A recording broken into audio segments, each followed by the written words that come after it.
Yo. So hopefully by close of today on our WhatsApp platform, you see our various groups and the tasks allocated us for both assessment and then development. If there is any issue coming up, whether probably your name was omitted or wrong index number, then you prompt me on the platform. Okay. Now we started with Hello, improvisation. hello, madam. Hello. Yes, George. Please, have you received our list, Sunyane? I What? informed him. Yes, I have received Sunyane. Yeah, so Okay, I'm still working on that. As I said, when I place the information on the platform, if there's any issues, we'll address it from there. I've received a lot of them that I'm still working on, so you take it okay, from there next. So back to our studies. Last week we were able to finish the unit allocated us early, and so we started delving into our next unit 3, and we have done a whole lot about improvisation, which is the unit 3 content. So mostly for today, we are going to just review our knowledge about it. We discuss a few things, and then we can move on to our next session. The earlier we finish the session, the earlier we have time to also dissect our projects, presentation topics. So we want to, I'll be asking the questions today, so please, you guys should be ready, because we all did improvisation last week, and we just recap on it and finish it up. So last week when we talked about improvisation, what was it, and why are we encouraged to be using improvisation? What is the need for improvisation?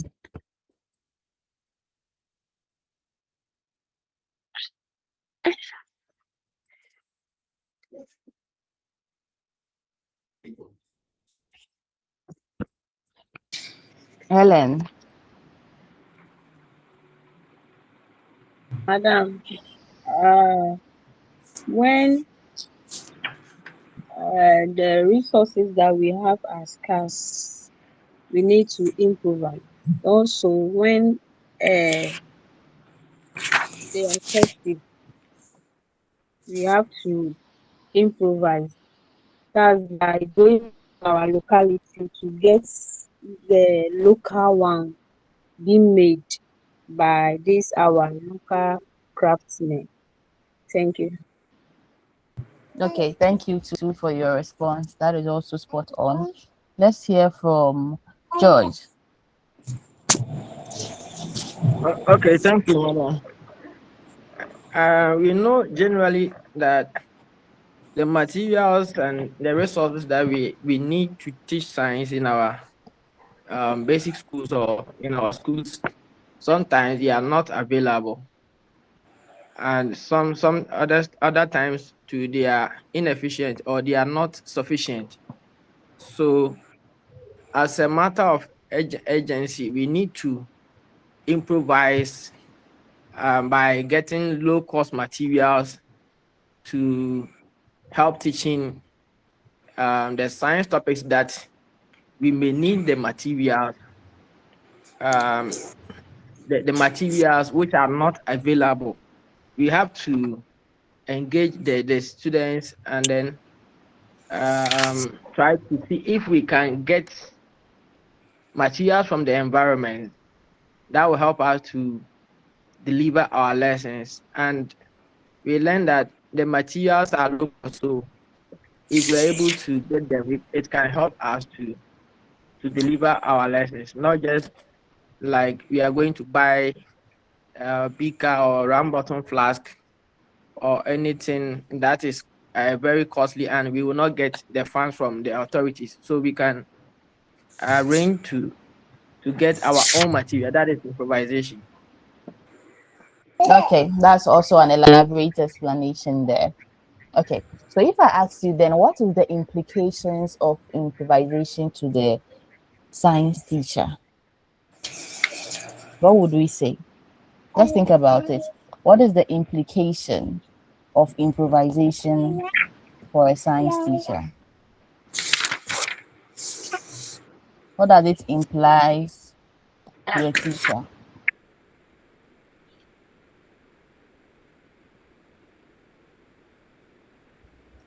George wants to come again, but I want to hear from the others. So George, you can take the floor, but I want to hear from everybody. Okay. George, you are listening. Okay. So you are asking the implication of improvisation to the teacher. So I think Yes. improvisation helps the teacher to deliver the lessons very well, but in a way it involves the teacher as part of the curriculum development process. When the teacher sees, or let me say, when the teacher assumes the fact that we have to improvise, it just tells the teacher that he's part of the curriculum development process. So it will enable the teacher to be very serious in terms of the everything, in terms of the preparation and the teaching process. Okay, so it implies that the teacher becomes an active part of the curriculum development process. Okay. Yeah, yes, That is a that good is what one I there. What again do we think? So that is a good point. To the whole class, what do you think? What does it imply to the teacher when he is involved in improvisation? Maxwell. So when the teacher is having the opportunity to improvise an item in order to teach the student to understand, so by way of doing it, it also motivates him to develop his creativity and skills. So in all, he will be able to also create something out of maybe from the environment. So his creativity skill have also improved. Thank you.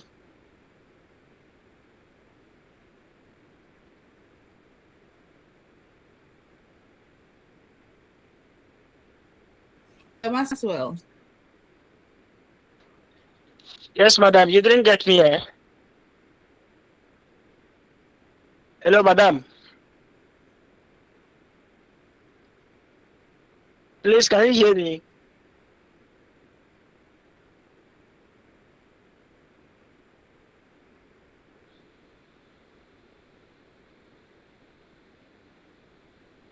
Hello, Maxwell. Kindly come again. Can you hear me?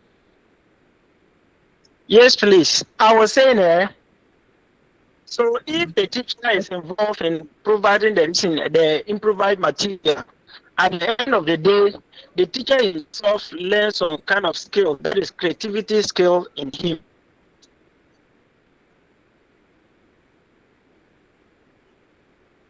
Good one there. So it encourages creativity on the part of the teacher. Great. So we have 2 points here: active part of curriculum development and then encourages creativity. What again do we think?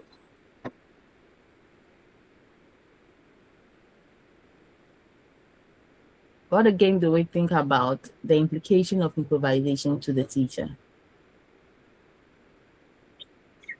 Benjamin. I would say it improves classroom interaction. Improvised materials often sometimes make lesson more attractive and interesting. Okay, I think that is also a good point there. Participation in class, it helps improve participation in class. What again? Anita, I think your hand was up. Yes, okay. But okay. So when the teacher is involved in improvisation, it implies that he's it's like he's a resourceful person who is able to use even though there were limited resources, he is able to adapt and then add to those resources and then make learning effective. That's teaching and learning effective, even in the absence of limited resources. So he becomes a resourceful person. If Okay. hello. Yeah, that is correct. So we can put it in the fact that it encourages adaptability for the teacher. That means the teacher is able to adapt to whatever condition he finds himself. So he's resourceful. Okay, that is a good one there. The other one I can add is this implies that we are going to reduce our dependency on costly materials in schools. So for the teacher, getting to buy costly material that probably we need to teach will be minimized. And it's going to also promote deeper understanding of the content that we teach, because we are part of the curriculum process and then we are learning it.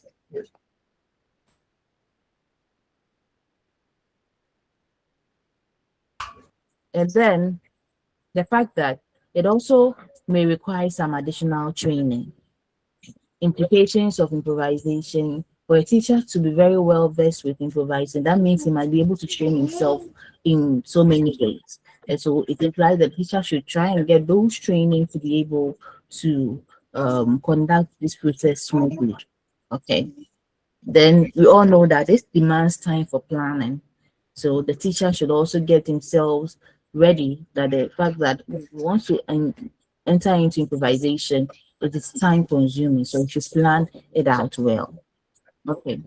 Thank you very much for your ideas. They were all good. So these are some of the implications of improvisation to the teacher. You can even extend that to the student. And the student, if students are involved, you see students are participating, you see students have insights in the content they are learning. We see students also getting more practical lessons than just the theory questions. So we can also have those answers. Great. Now, away from that, we looked at, let's see, we looked at the principles of improvisation. So what are the things that a teacher should look out for if he wants to improvise? What are the guidelines for selecting improvised materials?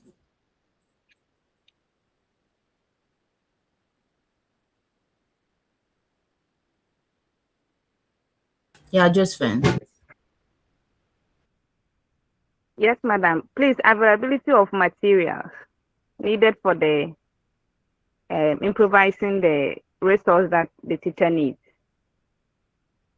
Availability. Okay. Okay, so you must look at how available the good one there.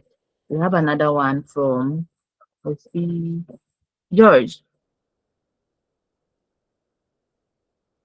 Hello, madam. Yes, George, we are listening. I think when you are preparing for improvised materials, you should look out for the age of the students. I think the material that will be suitable for primary school students will not be the same as that for the senior high school students. So yeah, you so consider the class characteristics. Yeah. Yeah, so let's not only talk about the age, but the characteristics. The characteristics will talk Okay. about the age, the gender, the background they have. Okay, so as you said, Okay. that is also one thing we should look out for when we are improvising. What again do you think, Black?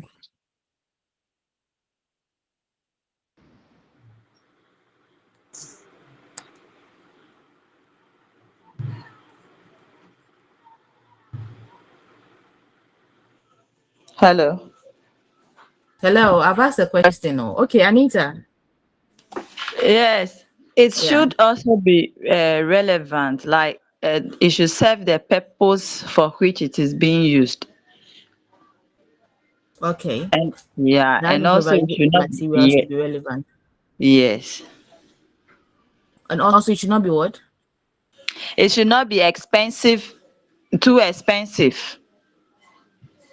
Okay. If it's expensive, it defeats the purpose because we are improvising because we lack the resources. We're trying to cut Oh, down okay. costs. So it becomes so expensive. That means that it's better we even went for the original material, right? Yeah, so it So should that is not a be good one there. expensive. Yeah. Sure, sure. Thank you very much. Gifty, Emeka, let's have your last opinion on this. Madam, please, you should put into consideration your locality so that it wouldn't go against the social culture practices of the people around. Very good, very, very good. So consider the social and cultural values in the setting you are in, and then make sure it doesn't go against them. Very good. Thank you for your submissions. Now then, looking at our session 3, we looked at some improvised materials from some standard science equipment. So I would want to know, away from what we looked at is there any other one you can think of, some materials that we need in the lab, and if it is not there, what we can use as improvised materials for them? So as we are thinking about them, also think about challenges of improvisation. George.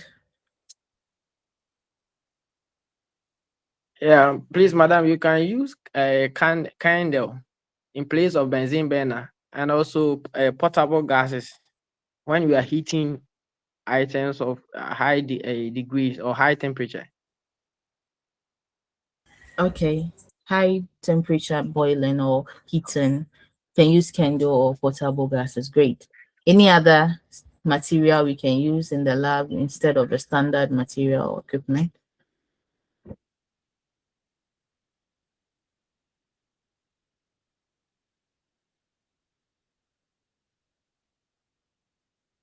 Okay, as you are thinking about it too, as I said, you can also talk about challenges of improvisation. So, and also let me know if you remember any challenge. Anita from Pond.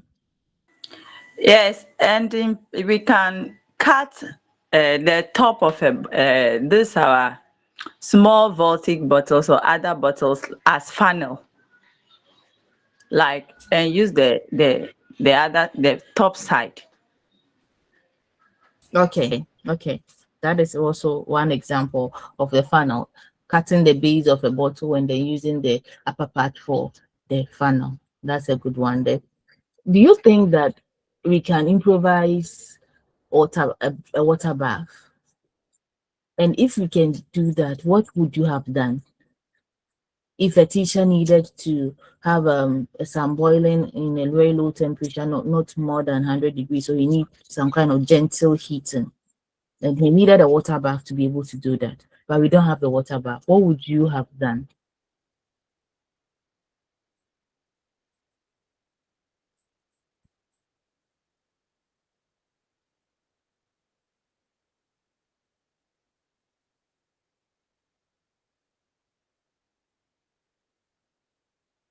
Anita, is your hand still up?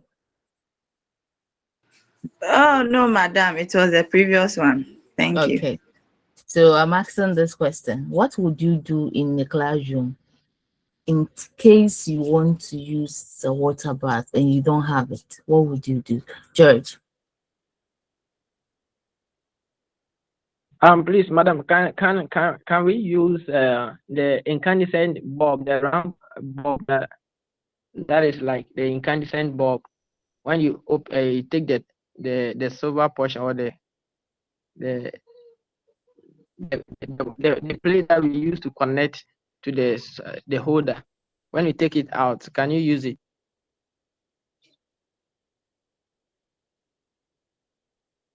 Do you know what a water bath is? The water. Okay.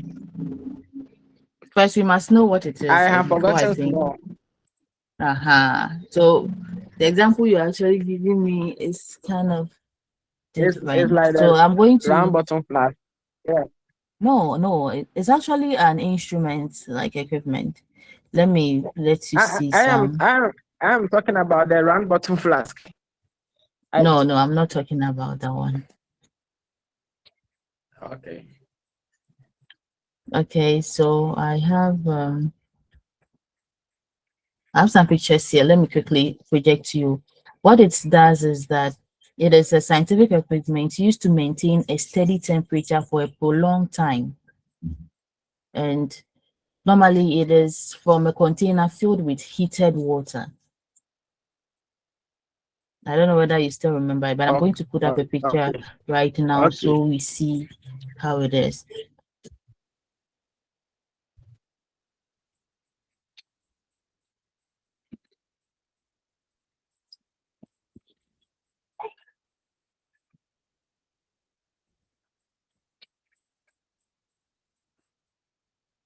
Okay, so let's see it. We have projected the image there.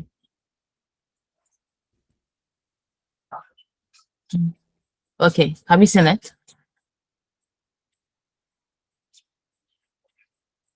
Class, I hope you can see the Nah. picture. Oh, Some others are giving me It, thumbs up that they can see it. it's your picture. Hey, then it's my network. Yeah, I think I it's your only see your network. picture. No. So I have a picture here of a water bath. What it does is like an equipment which we have which example, it's like a kettle. I have somebody's microphone on. Okay, let me mute just one. So it's like a kettle, but a kind of rectangular kettle with water in it, which is heated. So we actually don't heat directly from the source of heat, but then we use the hot water to heat the substance. So the substance might be in a test tube or it might be in a round bottom flask, but we will put it in the water. Just like we have babies bathing in what they call that baths. We have a baby bath. So it's bath with hot water in like. So if I want to do this and then I don't have a water bath, what would I do? Zachariah? Madam, we can replace by using plastic bowls. Plastic bowl, and where would the source of heat come from?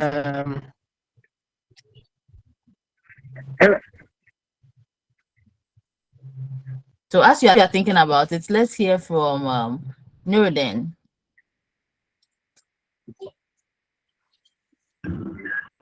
Please, madam, can we use a silver saucepan?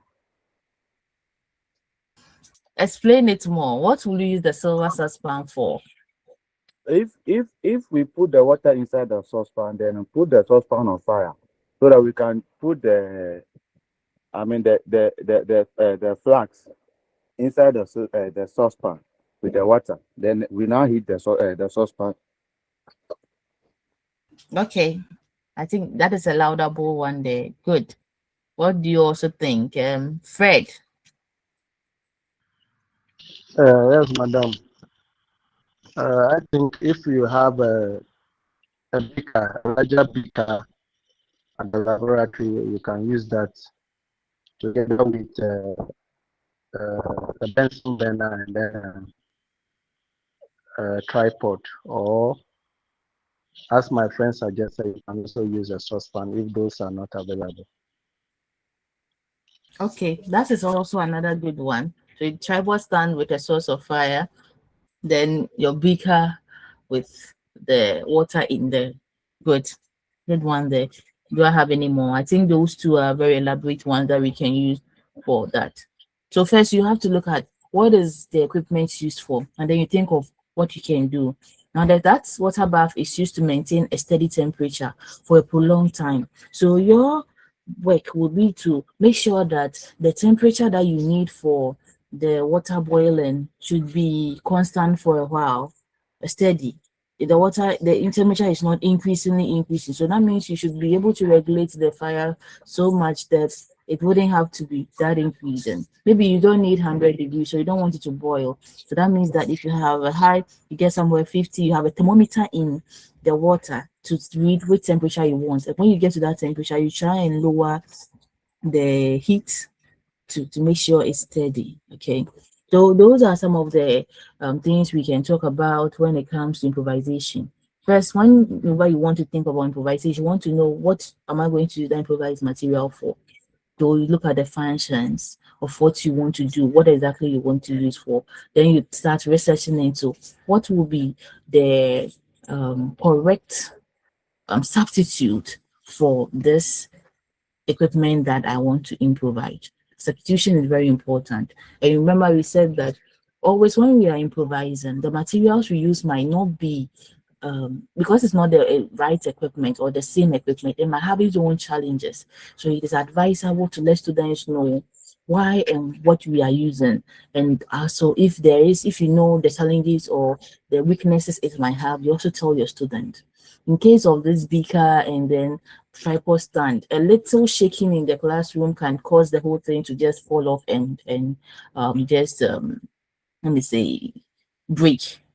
Okay, and then you need it to be in a secluded place where you don't have air, ventilation, changing the direction of your fire and all that. It needs to be in a careful, rotated environment for it to happen well.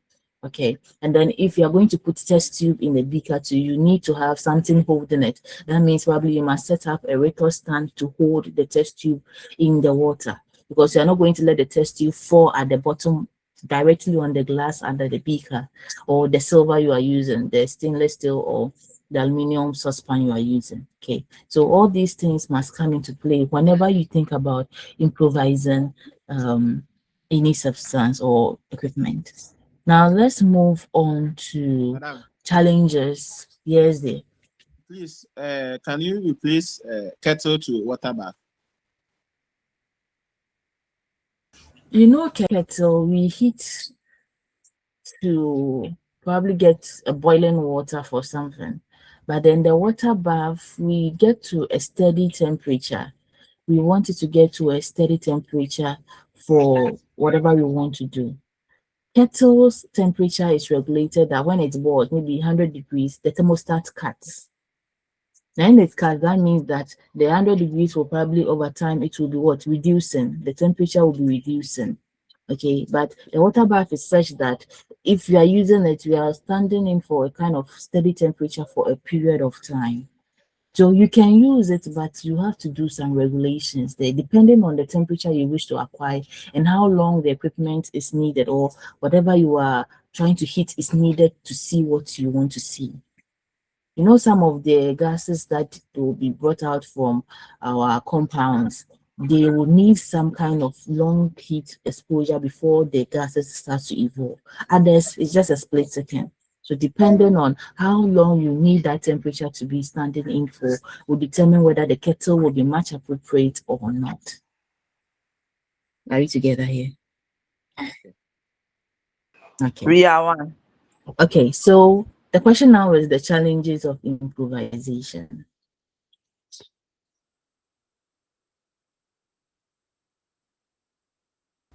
Yeah, hello? Gifty, speak.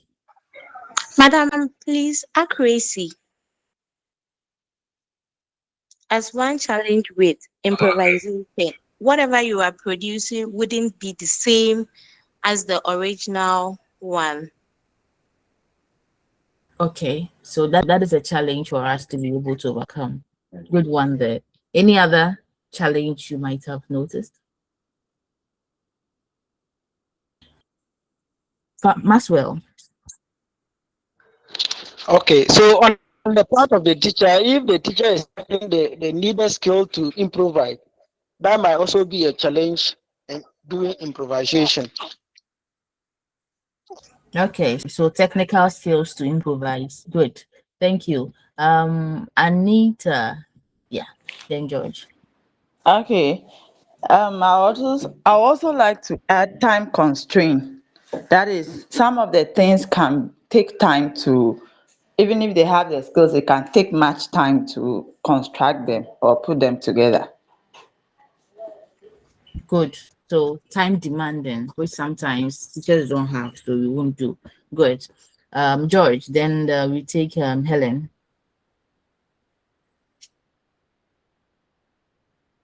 Okay, madam, that is what I wanted to say. The time factor. It takes time for teachers to improvise.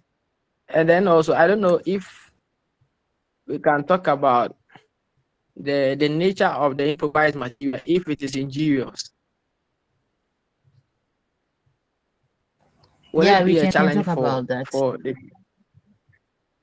okay? It That is what I wouldn't was have to be thinking. a challenge, because that is why the teacher must research enough to know which materials are appropriate for the improvised material. You don't go in for injurious materials. That was a no-no for you. So you must research enough to get information that will not cause a hazard, easily hazard to use or your students using it. Now that is the principle for improvisation. Okay. Okay, I was thinking maybe when you are involving students in the improvisation preparation, when you are involving students and the materials are are dangerous, then I think it's only the teacher who has to take time to prepare, Yeah. and that becomes a So challenge. the task that's sure. Okay. That means too much burden on the teacher, right? Okay. Are we on that same angle? Yeah. The fact that if it is interior, then that means that the teacher himself will have to do all that, and it might be burdensome. Yeah. Okay. Yeah. That is So what on I'm that thinking. angle, yeah. Okay. On that angle, it is correct. When those substances or materials we're going to use are delicate enough, and so you need to do it yourself with so much care. So it becomes a bit of needed so much caution to use it, which is quite demanding. That's a good one there. Okay. Do I have everybody whose hands up speaking? Zachariah. Zach. Please, madam, can we also say that limited course is another one? Because not all the activities or concepts that can be properly demonstrated through improvisation. Yes. So what term are you using? Limited what? Limited scope. Hello? Expand that again. Let's see. Yes, let's understand it again. What do you mean by that? I said not all the concepts can be demonstrated using improvisation. Hello? Okay. Yes, we've heard you. Now I want us to discuss this very points that he has brought about. Not all topics can be improvised. Can this stand in for a challenge? And so can we say then that improvisation have a limited scope or catchments? The hands up, are you in for this question? George and Anita.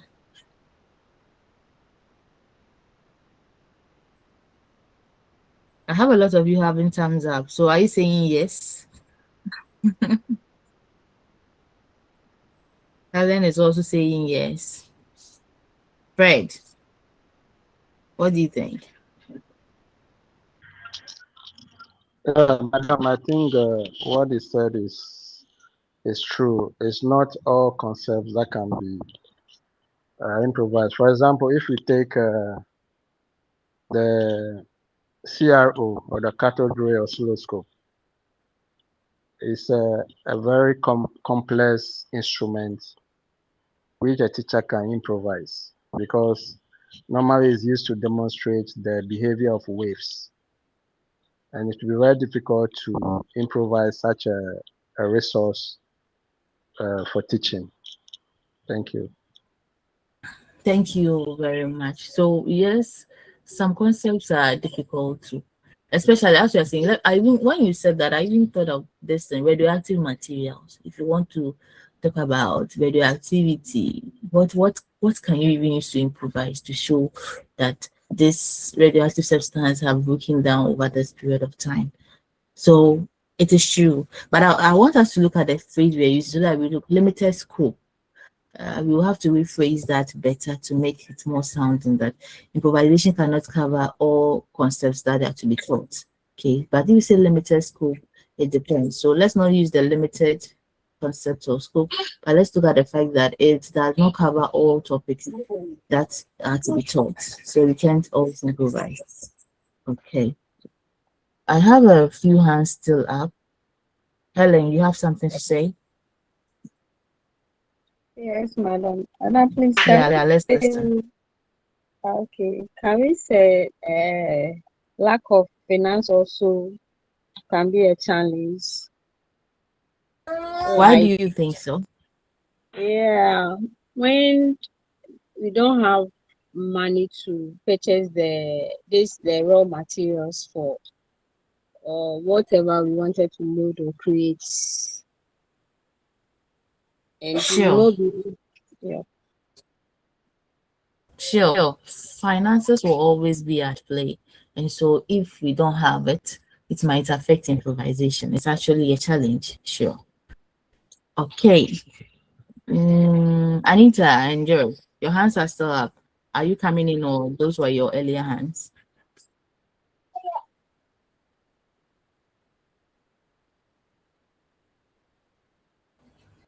Okay.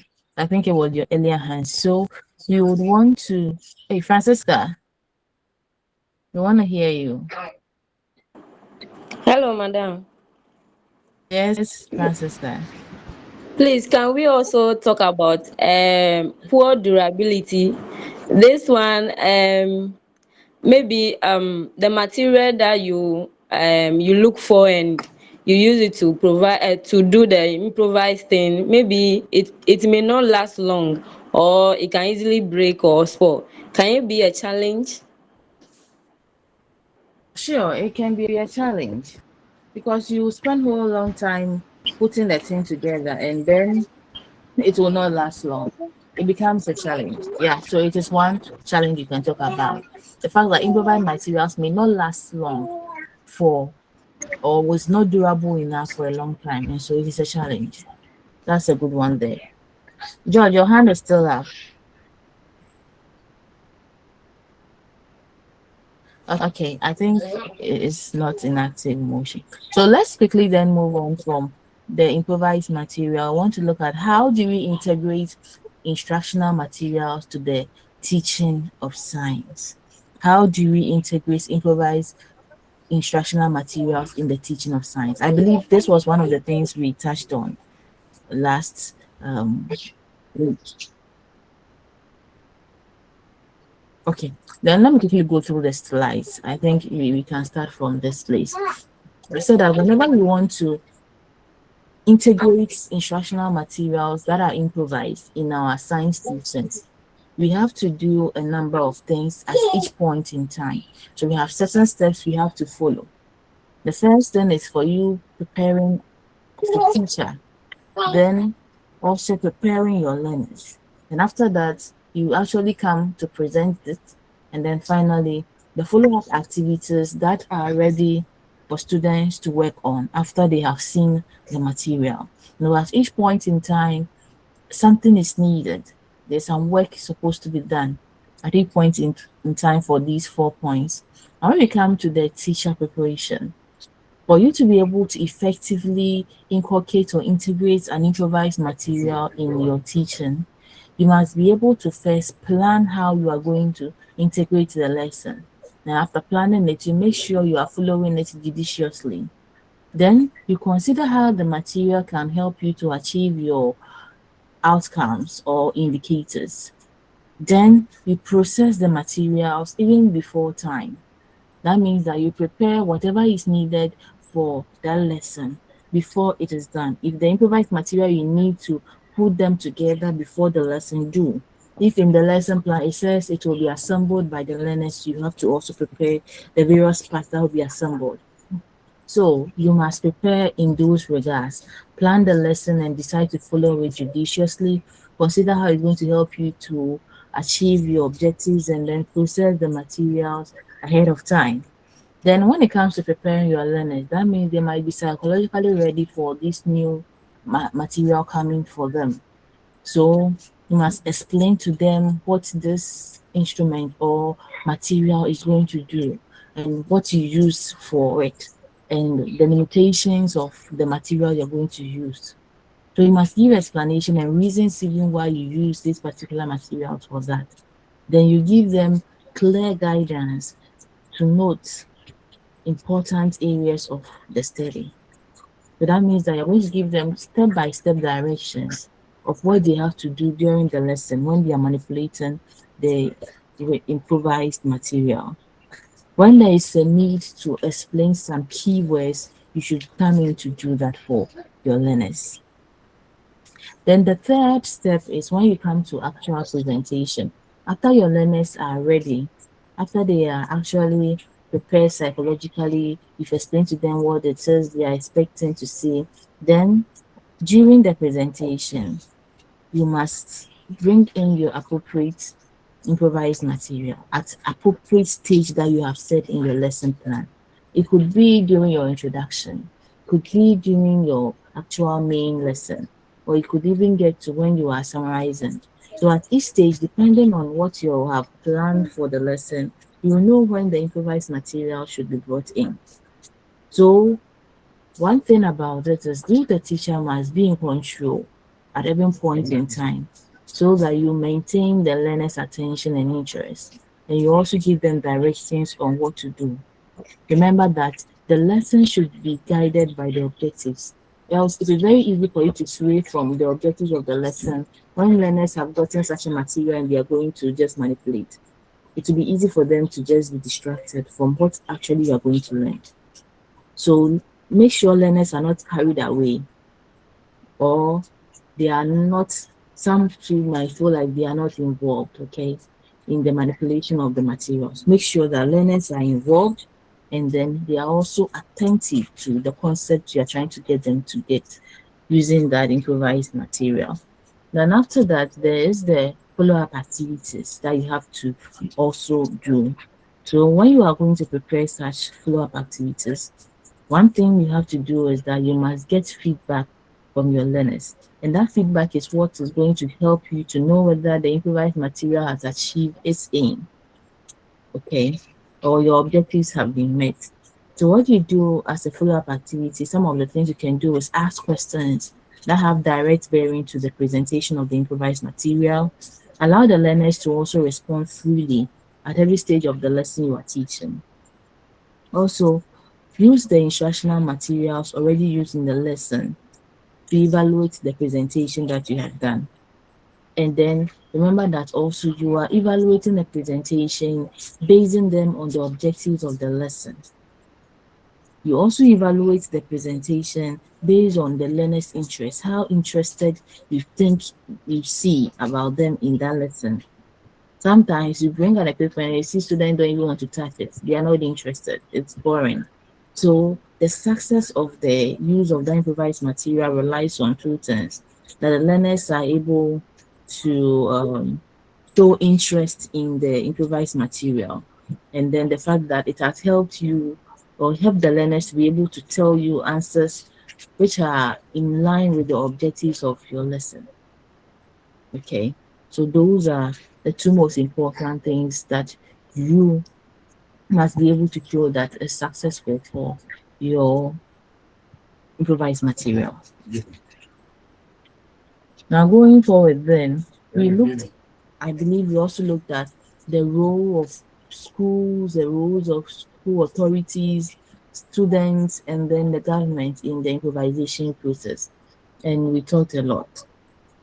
So let's briefly discuss what is the role of the teacher, what is that of the, sorry, not the for the teacher, but we know what the teacher in education, but let's look at that of the students, that of school authorities, and also the government in the improvisation process.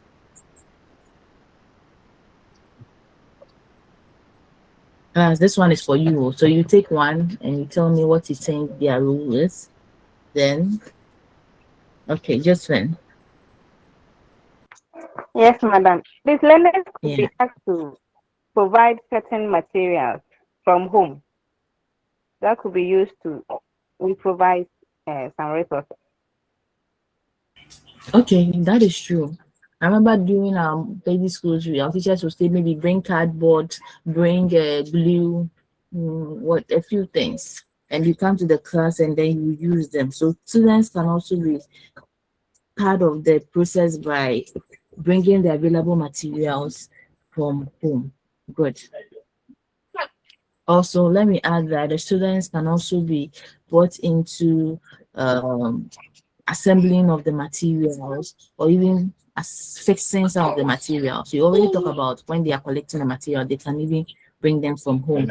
So when we are assembling them, fixing them, anything about the materials, if it is not injurious to them, they can be involved in, because it will help them to relate the abstract concepts to real science. Like, away from that, what about school authorities? What are their roles?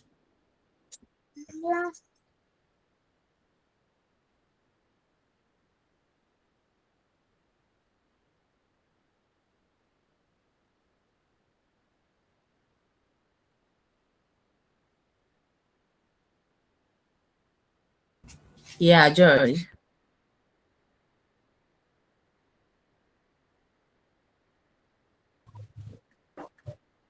Thank you, madam. Please, I think the school authorities should make sure that there are funds, at least some small amount of money that the teacher will need to purchase the low cost materials.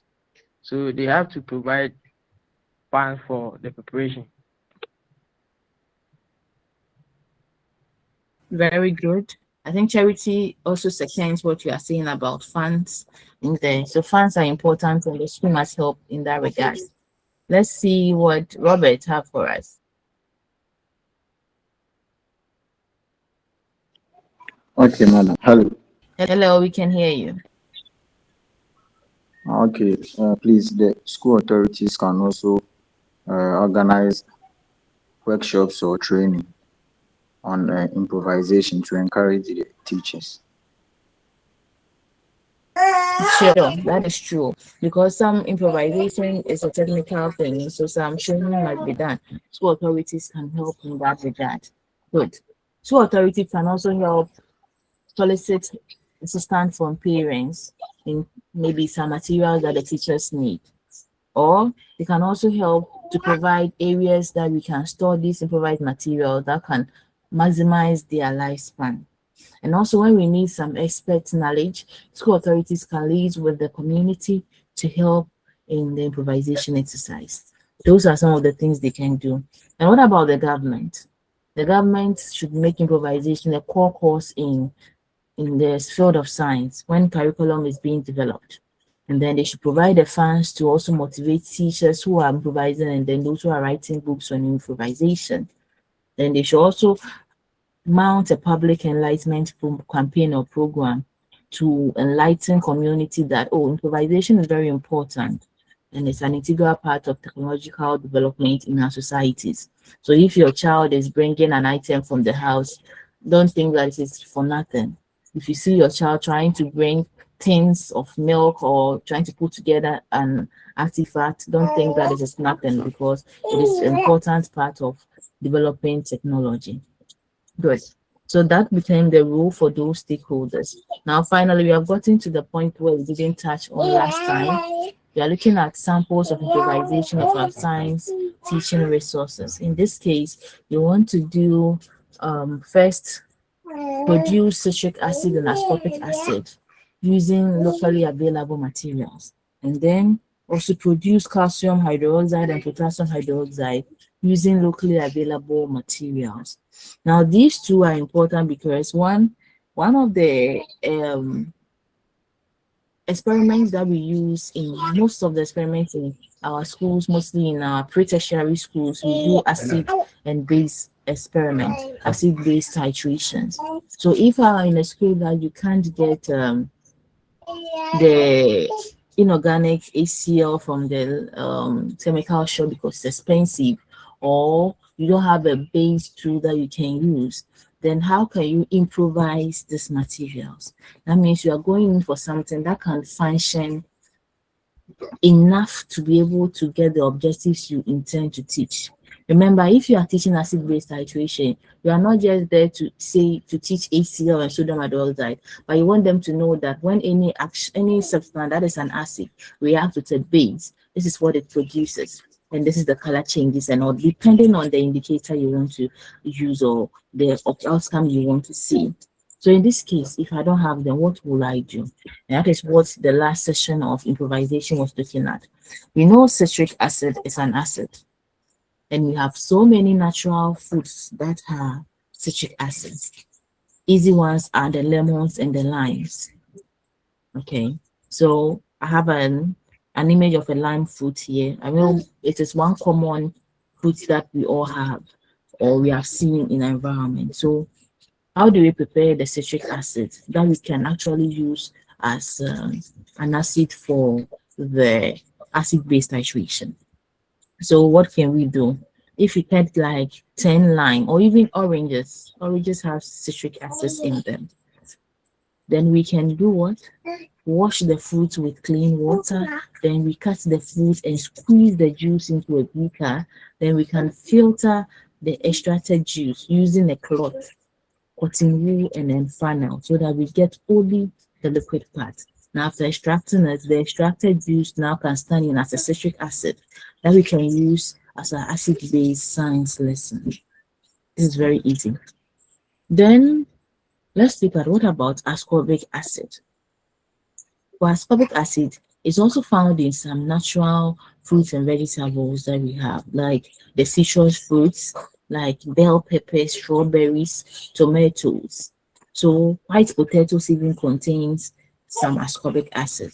So depending on um, which of those fruits and vegetables that are close to you, you might decide which one you choose. And I think one common one are tomatoes. So if I go in for 10 tomatoes, big ones, I also need a beaker, a cloth or cotton wool and a funnel. Wash the tomatoes with clean water, then you cut them and squeeze the juice out. Then you can filter the extracted juice using the cloth, cotton wool, and the funnel. Then you can use that extract as your acid for acid-based reactions. Now, in terms of the bases, in preparing of potassium hydroxide, if you can't get it from the chemical shop and you want to use already made material, some of the things you can use are dry cassava peels, then dry plantain peel, then also dry cocoa peel. Then you can get your funnel, your beaker, the water, and the stirrer. So all the dry substances that we are talking about, the cassava peels, the plantain, and the cocoa peels that are dry, you will burn all of them into ash. So if they get to ash, then you put the ashes into a beaker half filled with water. Then you stir it very, very well. Now, if you see a homogeneous mixture, then you filter that mixture using a cloth or cotton wool. The filtered liquid is now the potassium hydroxide, which you can use as a base in your lab. We know that it can also be used in the saponification of fats. So when we are preparing soup, there are some local soup that they use this wood ash, this cocoa ashes and all that. So it is one good source of potassium hydroxide. Okay, let's look at another base we can also improvise. Preparation of calcium hydroxide. Calcium hydroxide. We have quicklime, spoon, bottle, and water. Quicklime, spoon, bottle, and water. What is the procedure? You have to put some spoonful of the powdered quicklime into the bottle. Now, quicklime is actually one of the things that they mine. They are like stones. After this, I'll show you a picture and look at it. So if you can get it and you pound it and you have a powder, you can just scoop some part of it, pour it into an amount of water. You allow the mixture to mix, then you filter the content. After you have filtered the content, you know that the liquid that you have filtered out of that quicklime is calcium hydroxide. Okay, so that is how we can also get calcium hydroxide, which can stand in for a base for the reactions of titration, acid-base titration.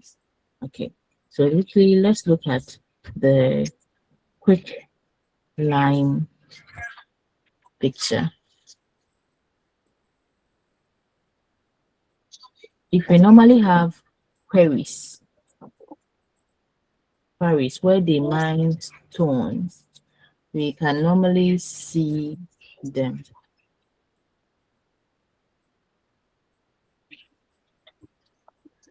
Okay, so let me project that and let's see.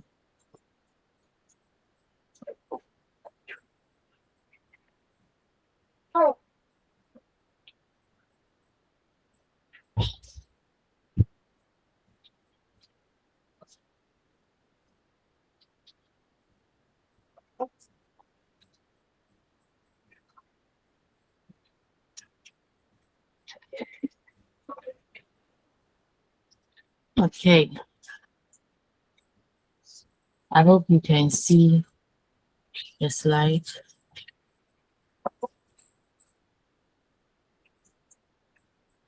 Can we see the picture? Okay, so if we are close to where they quarry stones, we normally can see some of these stones. Yeah, Zach. Please, madam, is it the same thing as saltpeter? Looking at the No, it's not kill. It's not salt Twitter. It's not kill. Even though it looks like it, I think it's not kill. Let's see. Let me check on salt pizza. Salt pizza is potassium nitrate. It's different from the quick lime, which the quick lime is I think calcium hydroxide. Okay. So they are Thank you, two madam. different things. So yeah, it seems like the salt pizza, but it isn't. It's, as I said, if you're close to the queries, you see most of them in there. So that is one thing you can have it, you can powder it, then you can use it to obtain your calcium hydroxide, and then you are good to go. With the acid from the lime or the oranges, you can now do your experiment. So you have no excuse of whether you don't have ACL and then all the strong acids and strong bases. Okay, I think I had an example of limestone here. So on my slide, I had the picture already here. Great. So basically, those are how you can do it. So it means that if a teacher is facing any experiment, he has no excuse as to whether it will not work or not. So you can improvise if you really want to do. Okay. Please, any questions so far?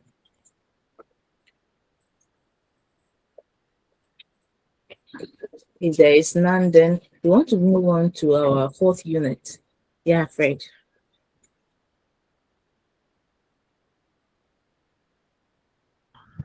Yeah, madam, please, is it okay to ask students to carry out maybe some experiments on their own that involves maybe household items in the house, and then bring their observations to class for discussion? It depends on your learner characteristics. Okay. If you think that experiment is not injurious, does not need so much question, it can cause any fire outbreak or cause with any kind of carelessness, cause any injury to the learner, then the learners can do it. But you must give them clear guidelines on what to do. Okay, so first you look at your learners' characteristics. Are they old enough to be responsible in that regard? If yes, give them clear guidance, and then give them a worksheet too about what you are expecting them to see. So give them questions on what they'll answer to know what you are expecting them to see. So yeah, it is yes, you can do that, or no, depending on your students' characteristics. Are we together here? Yes, madam. Okay. So away from that, let's use our 1 hour left to delve into our next session or unit. Okay. So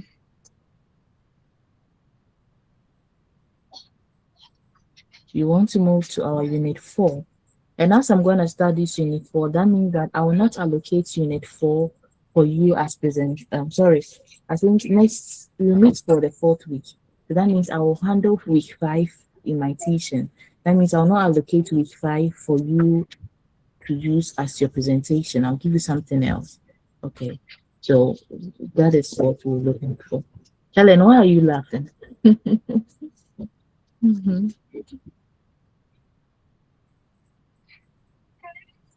Okay. So I think I've lost my slide. Let me quickly put it up again.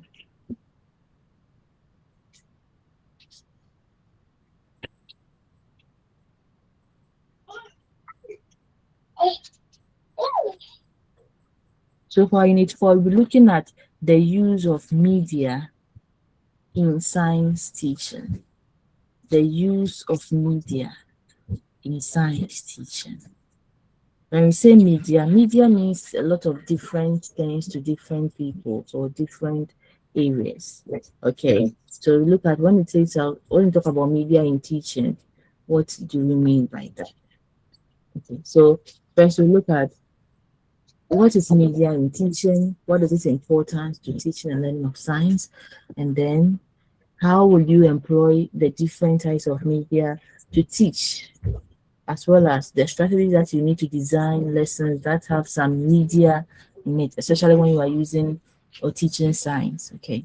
So first we want to look at the use of media, what's the explanation of media, the first session. Now, you remember that the word media has changed over a lot of time. Okay, how we understand media has been evolving over a lot of time, over centuries. At first, when we say media, whatever you think of is newspaper.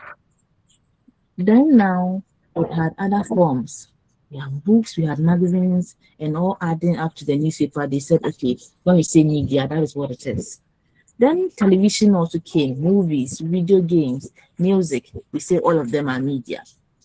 Cell phones came, now some software came, internet too came inside, social media too is in. So the explanation of media has not been just one stagnant definition, but it has evolved over a whole year. But then if you look at what these examples have always been over the years, the common thing we can say about is that each type of media involves a content and then a means of delivery of the content. So a device or an object through which that content is delivered. So when you talk about media, you are looking at a content and then a delivery medium.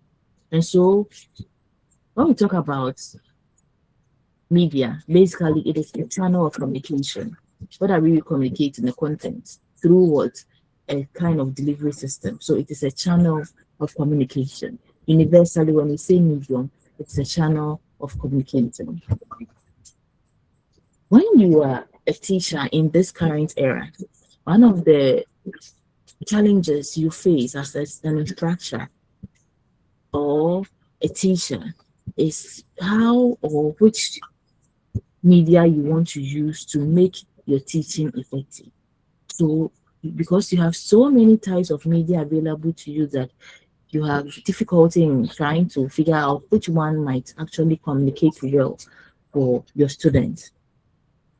Also, instructors have this challenge of thinking about also creating their own media, which can use to effectively convey what knowledge they want to do.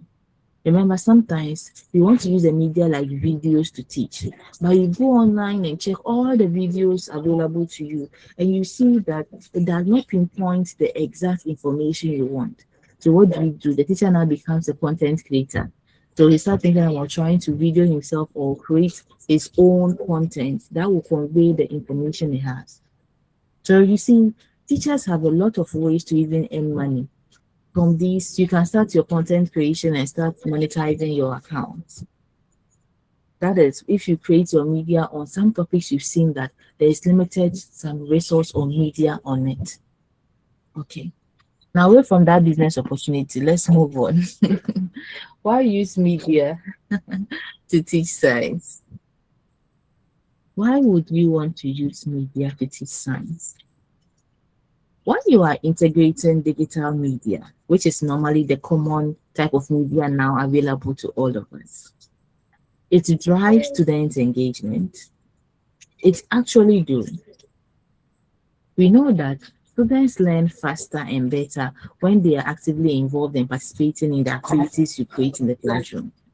And so, if any kind of media is able to achieve that, then they can actually retain information, or we can say learning has taken place.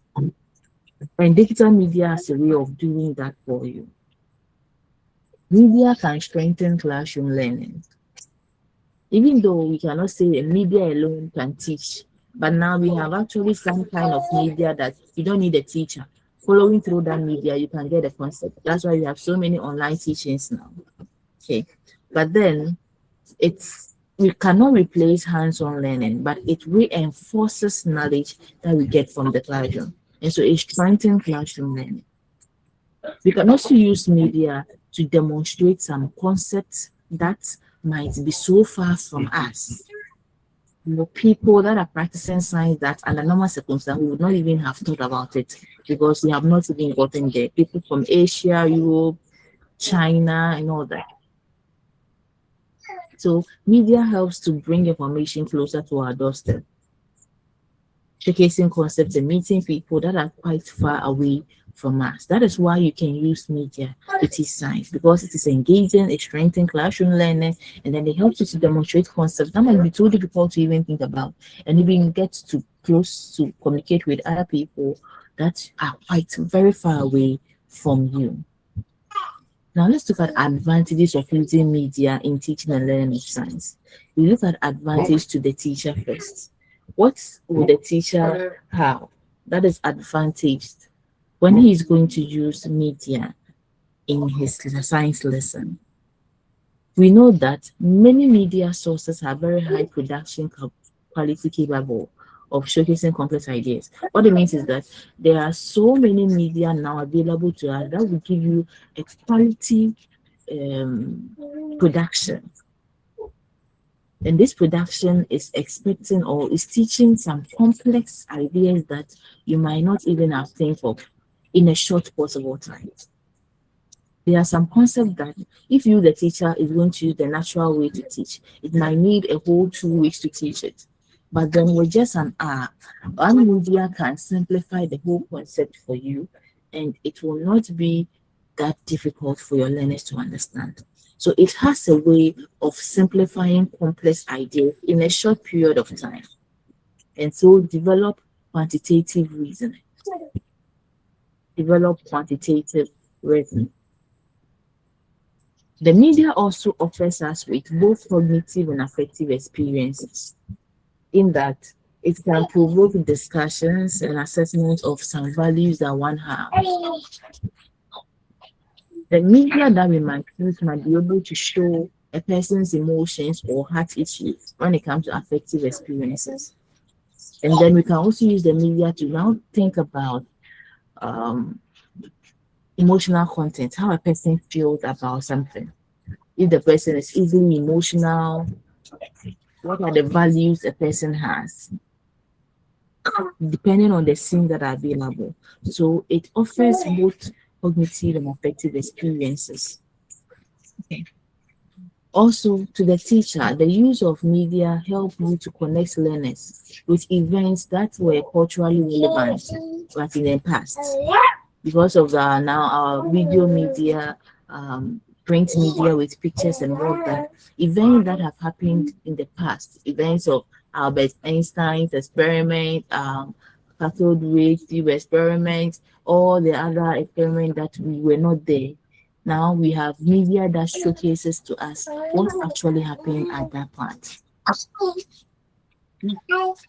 And so, as one point or as a result of that, one thing that teachers must do is that they must be able to keep up to date information and materials that is happening in their part.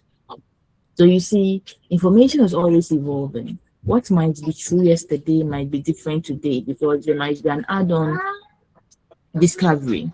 And so if you, the teacher, want to use media, you want to connect learners with events that are happening in the past that are relevant, you must be up to date so that you can teach us how that information has evolved over years.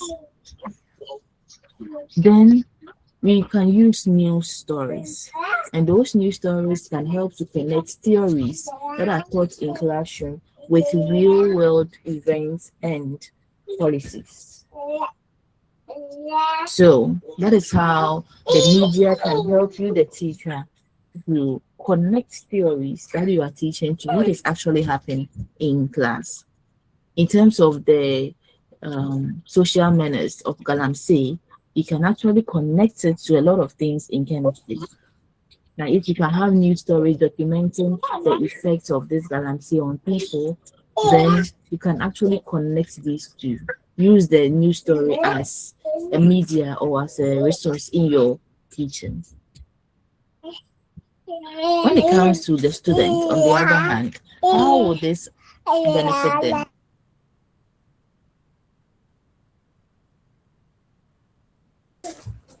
Media can also help students very well. Now, how will they do that? One of them is that it helps to gain their attention and maintain their interest in the theories and concepts that we are discussing.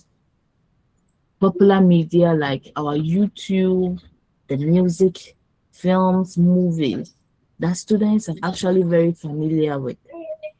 And so if you use them in classes, it gains their attention automatically and it maintains their interest. So if a student is well interested in most movies and films, if you're going to bring any media like a video, the person is naturally interested in it. Okay. And if it's going to teach a concept, it becomes very, very interesting for such student. Then it can also help the students to sharpen their analytical skills by analyzing the media using the theories and concepts they are studying. Sometimes you have taught students some concepts. Now you come and show a media, it could be a print media or a motion picture or a video or whatever.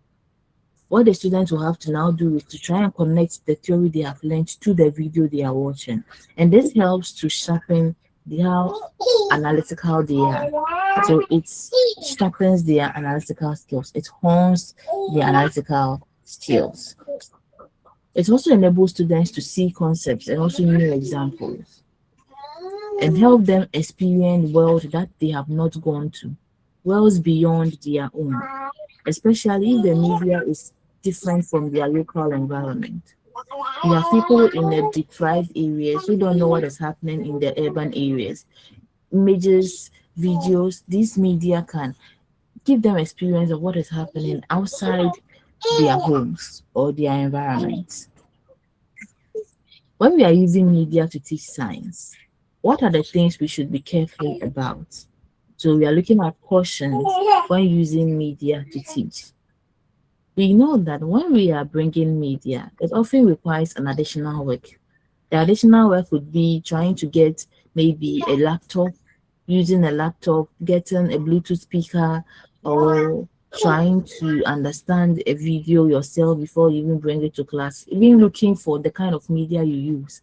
So it is not easy. It requires some additional work you must do to be able to get it well. So that is one thing you should know, that media use is not easy work. It needs some additional time, but if you do it, it actually yields its benefits effectively. Also, some media scenes may distract some students from the theories and concepts that they portray. Some of them might have some drama and the language they are using and other things, and they can distract the students. So know that not all media is actually safe for teaching. Some are distractors. So choose wisely. Also decide whether the media makes its point efficient without using long class time. How effective is that media and how economical is time to it? Do I need the whole 2 hours of my lesson to use this media, or it helps me to cut down 1 hour to do this? Decide whether it makes it effectively when it comes to time factors. We're also cautious about copyright issues accompanying the type of media you are using. Copyright in terms of whether you need to reference the person, whether you need to ask permission from the site or whatever if you want to use it. So you look for if there are some free copyrighted materials. If something, you must email wherever it is to ask for the information. Because if not, you'll be sued eventually for using material that you have not been given permission for. So no, be cautious about those copyright materials. There are some copyrighted material that you use today. In the next 10 years, that probably you're a professor. That is when the cases will rise up from it, and then your credentials are questioned, and it might even be withdrawn. So be very cautious whenever you want to use any media. Some of them you just need to reference them, and that is okay. For others, you need written permissions to use them.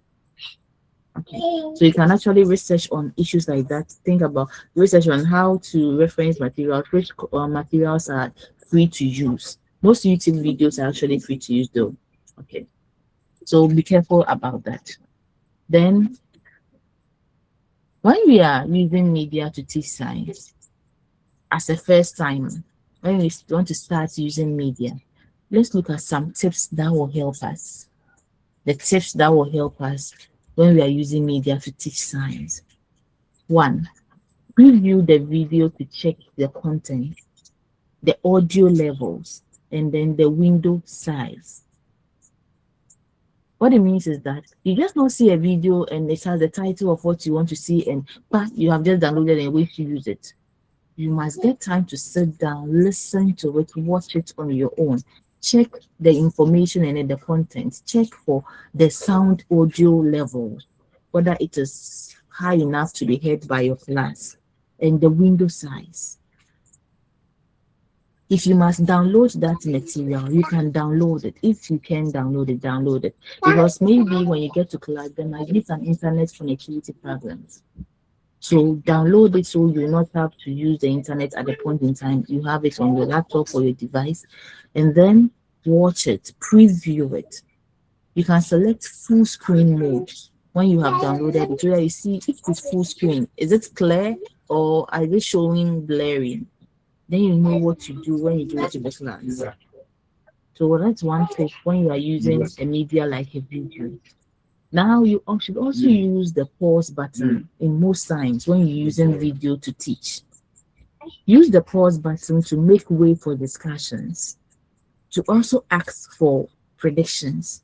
You can just pause it and ask students after watching this, what do they think is going to happen? You can pause it to define some words that needs clarification. You can also use the pause to connect to what students' experiences are with what they have watched. Or you can use it to highlight your point. What it means is that use the pause button. It is not by force that you must play it throughout to end before you stop the video. No. At each point in time, you can come in, stop it at each point in time to do something that is laudable to be effective. Okay. You should also think of replaying the video or show multiple times when you are using it.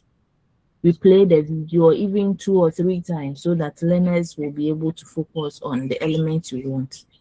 So you can also let students know what I want you to watch this time around. What do I want you to watch?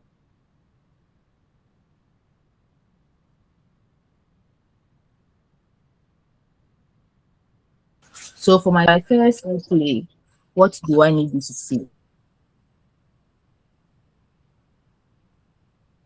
Then my second one, what? Then my third one, what? So you must be able to pinpoint that to students at each point in time.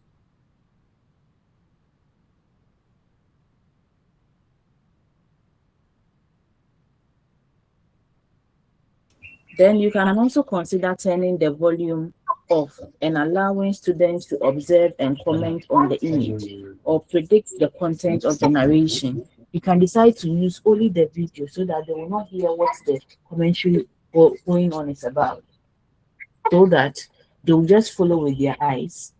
And then you ask them to comment or think about what they have seen. What do they think the video is about? Okay, so you can use that way, and then it will help teach effectively using the media we're talking about. Now, away from the tips that we have been given, let's look at the strategies for media-based science lessons. Strategies.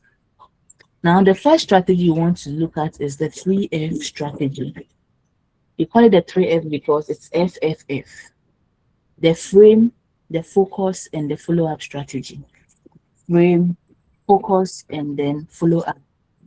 What does it mean? When you take the first step, which is the frame, at that point, you provide students with a context to focus on in the main content in the media. So the media, which in this case, let's think about it as the video. You know you're going to show it, there are parts in it, but there is probably one specific or 2 main areas you want the students to focus on. So you provide students with that context. You ask questions about the topic explored so that you can activate the knowledge you already have about that topic. So that is when you frame in the 3F strategy. After you frame it, now you focus. At the focus level, what do? Students should be provided with a specific focus, something to look for while they watch. the media. An example of this would be to help students to notice the important moments in a video. You know the film, we are providing students with the context to focus on. But at the focus, we are actually giving them specific thing to focus on. And then we move to the third stage, which is the follow-up. At the follow-up stage, we want to provide students an opportunity to summarize what they saw. Remember that we all have different views. In the same way, when we are all seeing the same thing, but others will see it differently. And so, you must give some follow-up activities to let students, to tell yourself or to be aware of what students are actually seeing. Probably you are seeing an 8. Somebody is seeing 2 zeros. You are seeing a glass. Somebody is seeing an inverted funnel. Okay, so you must know what students are actually telling them. If you hear from them, then you retell what they saw and help you to you will understand what they are seeing. Also, you will let them focus on what you actually wanted them to see. And that is the 3F strategy: frame, focus, and follow-up strategy. That ends us with our first session. Any questions so far?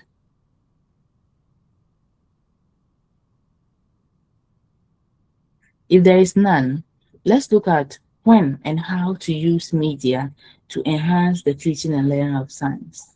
When and how do we use media? So we start with how to use media to enhance teaching science. One is that students should be given enough information about what they are expected to learn. When we are using media, that means that we want to do more than just our verbal expository teaching. And we want to facilitate or guide learners to be able to learn through the media we are bringing in.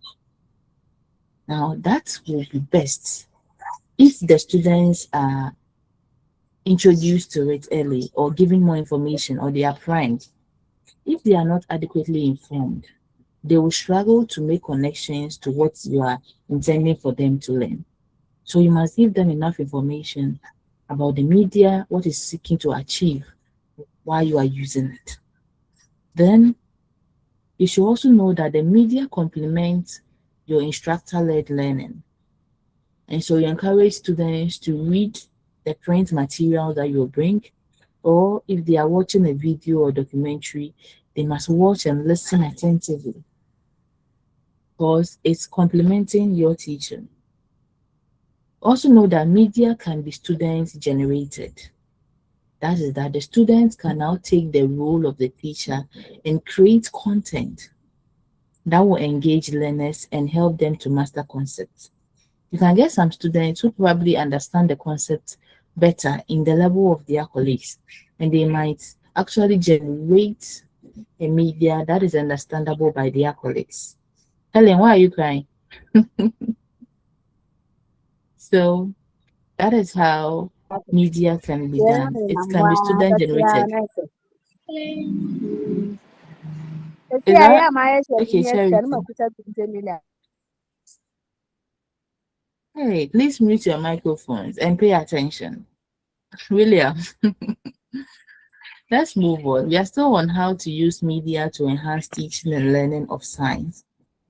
And we just said that some of the media can be student generated. It's not always you, the teacher, that will bring it. The media might either be a drawing or something. Some students might understand the concept to the level of their colleagues. Okay, so if you see such a student, you can let them generate something that is quite understandable by their colleagues in the class. Social media can also be used to enhance teaching and learning. And that is one of the ways it does that, by easing communication through the internet and other resources, or emails, other online platforms that are used to teach. Okay, so social media can also help by easing communication, communicating information, communicating ideas online. We are still on the how to use the media. Okay, so we talk about how to. Now let's look at when to introduce the media. Now there are so many stages in teaching, right? In lesson delivery, there are so many stages. And so Media can be introduced at any point in time. We want to look at if you want to do before learning a concept, if you want to introduce media before learning a concept, what do you do? After a brief introduction, that before you are learning the concept, what happens? Then after learning the concept, what comes in? And then before and after, if you want to do before and after introducing the media, what do you do? So at this point in time, we look at what we can do to be able to use the media effectively. Now, let me ask you as a class, when you want to use a media before you are going to learn the concept, what will the teacher be doing? How will you even go about it? I want to use a video to teach in my class, right? But I'll use it before even we learn the main concept. What are the things I can use that media for? Or how can I even use the media?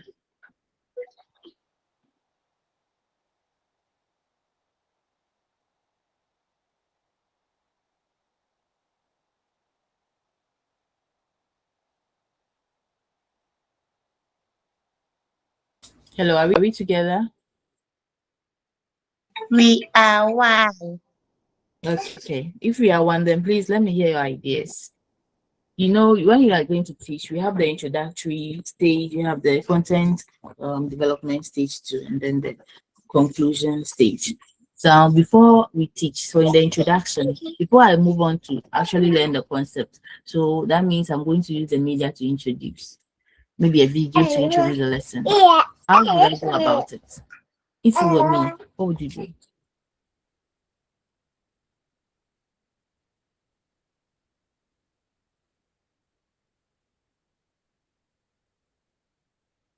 Yeah, George. Thank you, madam. Please, if you want to teach the concept of acids and bases, I think before the start of the lesson, you can show a video of someone who has been damaged by an acid, let's say someone who has been poured with an acid, and the picture of the damaged person can be showed to the people and ask them to talk about how it happened. And after that, I think you can introduce your lesson by discussing maybe the effects of an acid, or the characteristics of an acid, like it is corrosive and the like. So I think you can show some of these videos before you start your lesson.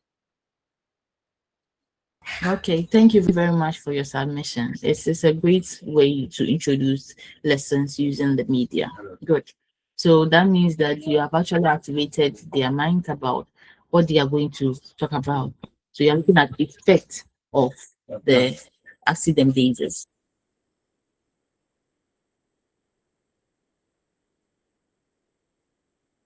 So before learning the concept, let's look at what we can do.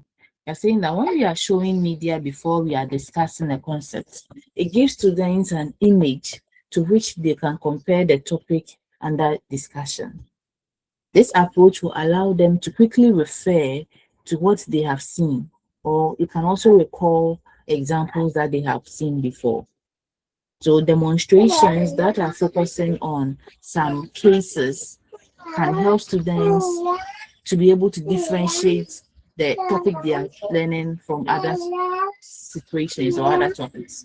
What it means is that if you are finished teaching the concept and you are showing a video, or you are starting a concept and you are shown a video before the concept is taught, even as you use it to introduce a lesson, to help them to recall information that they have done. It can also help them when they are getting to the end of the lesson to see whether there is some kind of differentiation. So they have contrasting cases and they become like experts to be able to say, okay, this is the concept we learned, this is the video you saw earlier. So this is the difference you can see about this. That's how different they seem.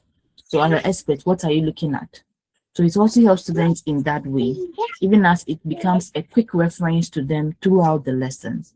It also prepares them by generating types of knowledge that they are likely going to use in that lesson. And so if you start with that video, for example, what say I've talked about, maybe a person whose skin has been damaged because of acid, it's linked something to the student's head. And so as he's moving through the lesson, it's giving him the type of information that is needed for this lesson. So it's under acids, and where have I seen some before? What are the things I'm thinking about? Okay, so it just they are thinking towards what you want them to learn. Okay, so that is what some of the things we can do when we are bringing a media before we teach a concept. Now, let's look at the second stage, that is the when. After a brief introduction, but before learning the concept. At this point, what can we do? This method provides students with a brief capsule of what the media is about and what to learn, and what to look out for in the lesson. So I give you an introduction. I even tell you what the lesson is about before I even let you see the video or the image. What does it do? It helps you to focus attention while you are watching the media, because I have already given you information about what you are going to look out for. So you know something a bit about what the video is about. And so when you are watching it, your attention is focused on the brief intro that you have been given. Then after learning the concept, what are we looking at? After we have finished learning the concept, we can show the media to help describe the theory that we have taught. Or we can even use it as a case study. This will help students to analyze ideas, and so it develops their analytical skills, because they're going to apply what they are learning to look through that media and see whether it suits the case we have talked about or not. So after learning the concept, that is how we can use media. Now, what if you want to use it on two stages, before we are learning and after we have discussed the topic? When we repeat the media, it is very helpful because it helps to develop students' understanding of very complex topics. So what can we do? First, you can utilize the media before the discussion to give students something to hold on to, an anchor. So first, before the discussion, so that they have an idea to hold on to focus. Then you guide students by describing or discussing the topics. After that, you now rerun the media. You show the media again as a case study. After they have watched it for the second time, you ask them to analyze what they see and whether the theories and concepts they have discussed are inherent in that media. What was this going to do? It is going to help to reinforce what they have just learned. Then finally, you have to punctuate the rerun by actively discussing every point in time. What it means is that when you are rerunning the media, at this point in time, you pause.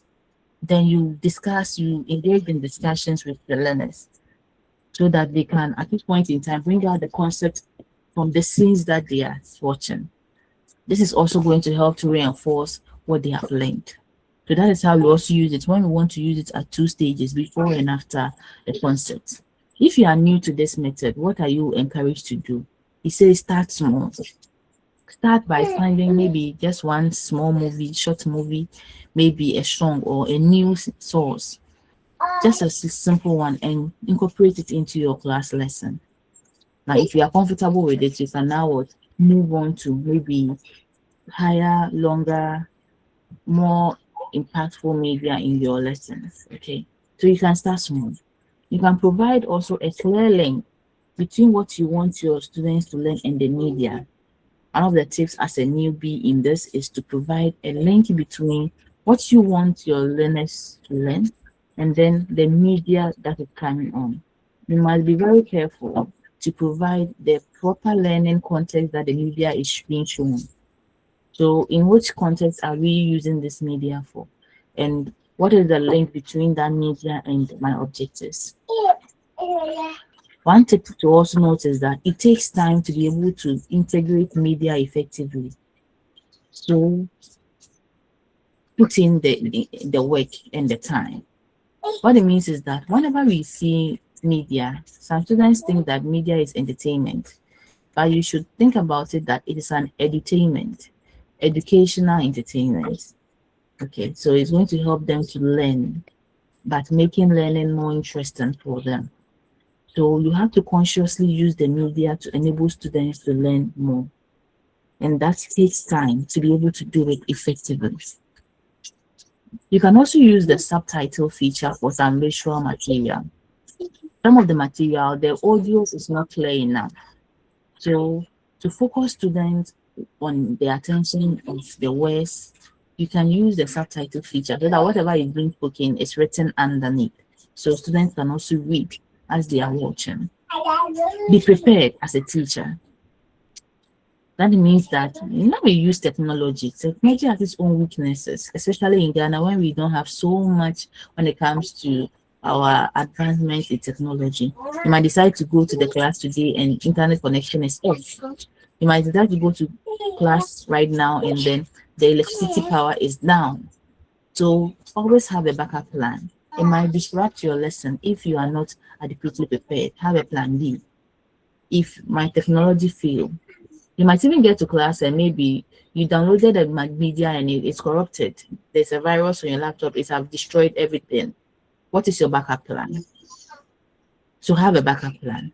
It will help to continue with the class without wasting time, even if the equipment does not work. Also, make sure to evaluate students' understanding. If students just watch and they are not asked questions or evaluated, they might think that it was just for a movie they came to watch and they will forget it. But if you require a form of assessment, maybe a test, a quiz on what they have watched, they will pay more attention and learn more when they are watching. So write maybe a paper, a reaction paper. Let them write a reaction paper to what they have watched, take a quiz or place some questions on your exam that relate to the media they watch, and they will pay more attention to it next time you use it. Now moving on, we want to use social media to teach and learn science. Social media. When we say social media, it includes the various varying online technological tools that allow people to communicate easily through the internet to share information and resources. We say again that social media includes varied online technological tools that allow people to communicate easily through the internet to share information and resources. Social media has grown dramatically, creating a lot of opportunities for students that want to use them. Now we have WhatsApp groups that we learn from, Facebook, LinkedIn, Twitter. Twitter is now called what? The Threads, right? Along with a lot of blogs and wikis that students can learn. Social media has helped us using Coursera and all those online teaching platforms. It's through social media that even you and I are here to do teaching and learning online. Okay. So they are rapidly changing the way we interact with one another. But then that means that it can also help us in our teaching currently in the classroom. So if you want to use social media in class, what would you do? Some of the ways you can use it is to bear in mind that it becomes an additional tool for your teaching. It can't just stand in for the supplement most of the time. In our normal classroom, if you want to use WhatsApp and then the other media, the emails and whatever, we use it as a supplementary. We don't just leave the students on the media, put information there and leave. We should be able to talk, be there to direct and guide. So it is an additional learning and teaching tool. Just as we have our WhatsApp platform on the side that we can have our discussions, it becomes an additional learning tool. One thing you should also look out for when you want to use social media is to organize the social media group in a very methodological way by creating a closed group before the start of the study period. A closed group means that only the group members can see who are in it, and they can also read the contributions by members. That means that outsiders cannot just jump into the discussions or even know who the people are. So you invite people you need to be in that WhatsApp group or in that platform to join, and they are the people that are needed there. And the only group members are those who see and then read what is there. That is a closed group. That is a safety way online for you to use social media in the classroom to safeguard the learners and their privacy and all that. Also, set clear goals and objectives that will be achieved in using the media. Why are we using the WhatsApp platform? Set clear goals. They are not there for maybe just any funny comment. They is there for us to communicate information regarding the topic. So you must emphasize and engage with the course content, the peers and staff on what the clear goals and objectives are. Okay. Then privacy of the users must be respected. You should have rules in the platform so that learners learn those rules. Instruct students to set their privacy settings as appropriate from their end. You know, every setup, every online platform has a privacy setting, whether people can see you or only your friends can see you or all that. So ask learners to be able to set an appropriate privacy setting whenever platform that you want to use. Clearly show expectations that you want to get from the students. Clearly define those things. What am I expecting from you as a student? What is the level and duration of involvement that I need? Maybe on the platform, you only open the class for students to talk within a particular period of time. This is the time and the duration you are expected to even give an answer and all that. Clarify what you're expecting. Encourage high level of participation. Then provide adequate introduction. Whenever you're using a social media platform, you create a platform, make sure that you have adequately introduced why the media is in.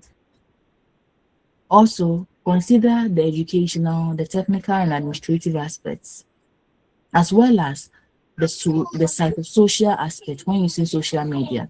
Social media has a lot of faces. So whatever media you choose to use, think about it education-wise. Think about it whether there is needed for technical knowledge.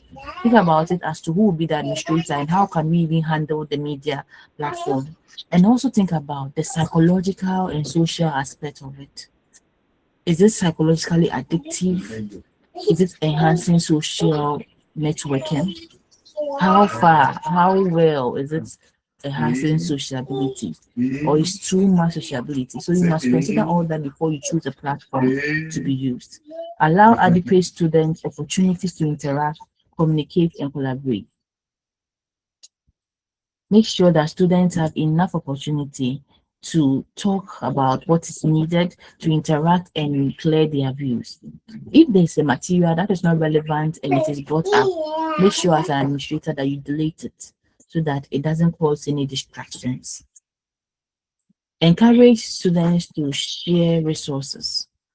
So maybe they found out a link to an information that is useful for the concept. You can ask them to share online links and articles they can share. You can also promote student-teacher interactions by providing them with immediate feedback. Also engage with discussions and enrich their meaningful activities so that they know that there's an instructor there and the learner there and they have good interactions. Encourage active learning and provide opportunities for students to show that they have actually learned. So in any platform, let's make sure that we are asking questions and we are giving students opportunity to show that they are learning. So assessment and evaluation is always important no matter the platform we choose. Note that the teacher's presence on the media is also important. Be active on that media platform, just not dump information and leave. Make sure you are active there. Make sure to also provide a pleasant experience. Observe social media etiquette. You know, social media etiquette like don't shout, make sure we tolerate one another's views. On this Zoom app, make sure, or Google Meet app, you raise your hand if you want to speak and all that. So social media etiquette should always be observed. Also, as I said earlier, in any platform, make sure rules are showcased there. And so if there is inappropriate posting by anybody, the administrator can delete it and also met out any punishment that is meted out for such offenses. You can use a variety of teaching approaches so that people from different learning backgrounds and styles will all be able to learn something on that platform. Provide chances so that students can clarify any issues and concerns they have regarding anything when you are using that platform, regarding maybe an assessment they took, what their final exams can be, what is the academic standing or class standing, and any other issues affecting them academically. Also, evaluate the activity in terms of if it is Facebook, evaluate your Facebook activity and determine how to continue improving its application in higher education. Check on the platform that you want to use, check on the activity and see whether how best you can actually improve its application in the teaching you are doing. Okay, so that is it about using social media to teach. What about if you want to use videos to teach? Let's quickly look at that. Why do we use videos in teaching and learning of science in the classroom? Why do we use videos in the teaching and learning of science in the classroom? We know that students will understand more concepts. They will retain more information rapidly and more enthusiastically when they are watching instructional videos, when we use instructional videos in our teaching. And so videos are uniquely suitable when we want to take students on some impossible field trips. Like if we want to take students to what is happening in the human body. You know it is impossible, but media can help you to do that, to go through the veins and see what is happening, to go through the digestive system and see how food is digested. Media can do that. Now with the AI generated videos, you can actually see, I see a lot of those videos telling us what, if you eat banana, what it's doing to your body and how it is digested and all that. We see all those. So videos help you to send students on some trips that are impossible. We want to send students to Jupiter. You've not been to Jupiter, but a media can let students see how Jupiter looks like and what they are expecting to feel when they get there. Take students around the globe to meet new people and hear their ideas. That's what videos too can also do. Documentaries can help you listen to people's ideas, people that are not close to you, what they also think about the topic. So you see people in China and India and what they are saying about the same topic you are studying. So it helps students to communicate around the globe, meet people and hear their ideas without even going there. It can also help you to illustrate some concepts that are very complex and abstract by using animated and 3D images. Some experiments too that you cannot do in class, you can use the videos to do. You can also bring some great literature and music and important scenes about history in science to the classroom through videos. As I said, experiments or videos about Albert Einstein and all the scientists, Isaac Newton. We can get such literature plays and then use media to communicate them. And so if you want to use the media, what can we do? How do we go about it? Just as when you want to use the other media we talked about, we said we can do before, after, doing the intro and all that. For videos, we can also look at before we are going to view the video, when we are viewing the video, and after viewing, what are the things we can do? Now, before we are viewing the video, first you have to preview the video. As I said, as a teacher, you don't just see the link and the topic and you think, oh, this is what I want. You just download and that is it. You must determine, you must watch the whole video and determine which parts you show. Sometimes you must even cut some parts away and take the relevant aspect for you to teach.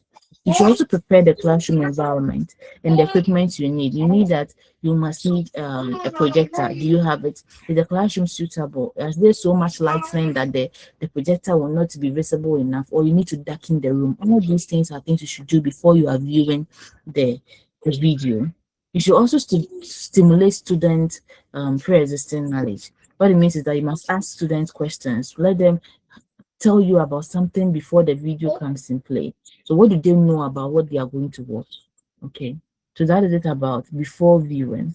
Now during viewing, what are the things you can also do? Give students a focus to view. So they should be assigned to what they are going to view. Then show one short part of the video at a time. And then you discuss and direct their learning experience. So short, then short, discuss, short, then discuss, so that it becomes more effective. Encourage students to be aware of some of the things that went into the video production. Things like maybe the angle that video was taken. Is there any way? Is it a 3D? What about the lightning? Is the black and white video or whatever? So you should let students see those kind of production values and techniques. They always advise to use the pause button often. Pause if you need to ask a question. Pause if you need to ask their learning experiences. Pause if you need to explain a concept. Pause if you need to communicate an idea at a point in time. So make sure you use the pause button often. Then after viewing, what do you do? After viewing, brainstorm. You can ask students to brainstorm the key concept or vocabulary word from the video. You can just give them a key concept of vocabulary and ask students to generate some concepts that are related to it from what they have watched. They can do that. You can ask them to also categorize and clarify some things that they have seen in the video. You can divide the students into groups so that they form conceptual word map about some of the things that they have seen. You can also ask students to compare and contrast ideas, divide them into different groups. Some will talk about similarities, some will talk about differences, and then they will present on those two areas. You can also use the jigsaw method. That is, you put students into different groups. Each group will work as a different angle. So maybe a group will work as expertise, another group will work as parents, another group will work as community, like different people, what they see about the video on the angle that you have given them. So these are ways that you can do after they have viewed the video. You can help them to brainstorm, to categorize, to compare and contrast, or to jigsaw. Please, I had a hand up, Fred. Yes, Fred, you can take the floor.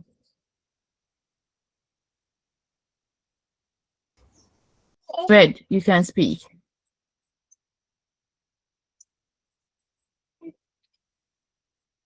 Okay, I think he's having an issue with his phone. So far, we have dealt with the 4 sessions. Any questions, please?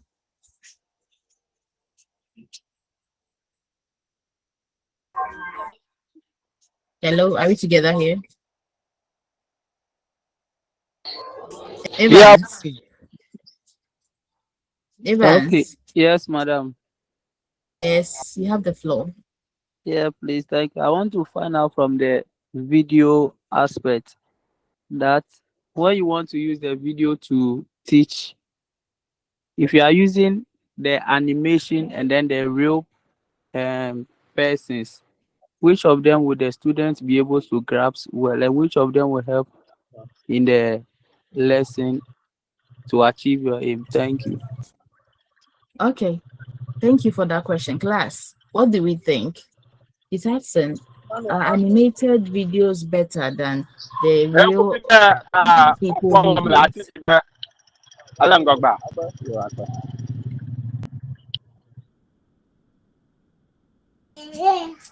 Yeah, so which ones are quite interesting for students?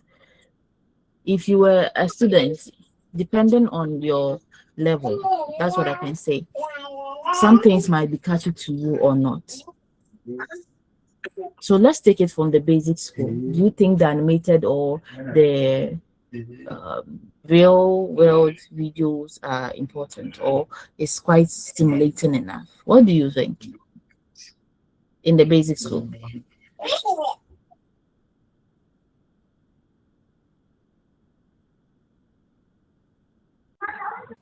George. Madam, I think the real video is more catchy, but in the situation that you are not getting the real video and you have the animated one, I think you can also use that one. Okay. Okay. I have another hand. Hey Fred. Fred, are you still there or your phone is still messing up?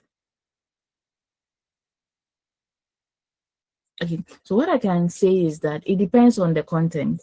Some animated videos are more information driven than maybe a real video that we might see. So depending on the information you have, you might be able to actually use it. Sometimes in the class, you have people who really like animation more than the real objects. There are people who like the real objects more than validation. Students have diverse interests.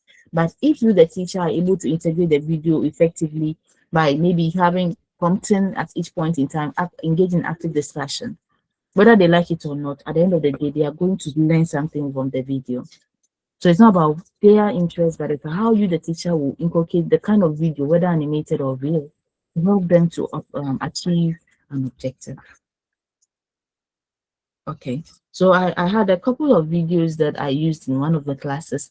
We're supposed to do some experimental determination of alcohol, and then how to determine the heat of combustion and heat of solution and heat of reactions. But in our lab, we don't have a calorimeter, so it wasn't needed.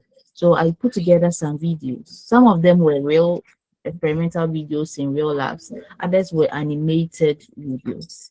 Okay, but all of them served the purpose. They had the information that I needed, and it was great. Okay, so that is it. Depending, just find the correct video that need the information you want, and you can use it. Remember all the tips we talked about when you're using video. You can go in for subtitles. You can make sure you use the pause button. You can even mute it so that they just watch and tell you without the voice. That is what actually I did. I muted it. They didn't hear anything. They were just watching. Watch and tell me at the end of the watching. You let me know what you have seen with the values and what the process was about. And that was it. Evans, what do you have for us? Yeah, please, madam. I just want to find out again from you that in the case you are using a video where you don't have a projector, but you have only the laptop and the class size, assuming is 30, how do you also go about it in such a way that looking at the seating arrangement, is it feasible for you to use only laptop? Thank you. That is a challenging question. Class, what do you think? In a large class like 30 and you have just one laptop, what do you do as a teacher? One way is to you to put them in groups and let each group come to you. But make sure that the other groups that are not coming at the point in time have something they are doing, either an activity they are reading or thinking about before it gets to their turn. So whenever you have such, you put them in small groups. Before one group comes, the other group too is working on something. So you can have maybe 3 different videos you are going to show or different activities. Give them the other activities to work on. When it gets to their turn, they come in with the video and then continue with theirs. And that is how you can do. Or you can also opt for different types of media. You can go in for charts or pictures to also show. Sometimes too, I just hold my laptop up in the air. I go around each group to just watch it. If it's not a video, if it's a picture, that one is easy for you to go around to let them see what you want them to see. So we teachers, we are always improvising, even in methodology, what we do in the classroom. So you just have to be creative and find out the way to go about it. Thank you. I think it has been expanded and it's actually 6 o'clock. And I thank you all for coming after class. I'll work on your groups and then we'll see it by close of day or tomorrow. If any issues come up, let's be free to open up and tell us in the group, WhatsApp group. I say all the best for your incoming quizzes. Yeah, I believe all the very best in that. I'll see you guys soon. On Tuesday, we are meeting. Okay, so we'll discuss more of everything you'll need to discuss. Have a great evening and enjoy the rest of your weekend. Bye. Thank you, madam. Bye. Bye.